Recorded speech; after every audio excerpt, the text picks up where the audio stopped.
Tinututukan na rin ng Malacanang ang mga aligasyong isinusulong ng ilang empleyado ng Bureau of Immigration laban kay Commissioner Joel Anthony Biado sa gitna ng mga ulat ng umano'y katiwalian sa nasabing ahensya. Sabi pa ng Pangulo sa ambush interview na nakarating na sa kanya ang lumutang na isyu at aligasyon laban sa pamunuan ng BI. Aminado ang punong hekutibo na hamon din sa kanila na pag-aralan ng sinasabing white paper na walang lagda at detalye. Gayunpaman mga kabrigada, tiniyak niya na binibigyang pansin nila ang ganitong usapin tuwing nakakatanggap sila ng mga ulat o reklamo laban sa mga opisyal. Matandang inireklamo sa Malacanang si Biado dahil daw sa pangingialam sa proseso ng bidding ng e-gates program ng BI.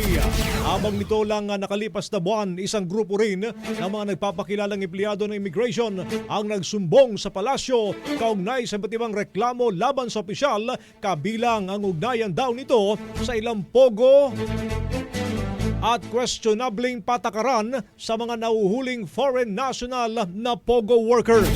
Una na rin itinanggi ni Biado ang naturang aligasyon. Ang bahaging ito ay hatid sa atin ng Yummy-Vit ES3 Syrup. Simulang tuparin ang pangarap ng iyong anak. And stunting now!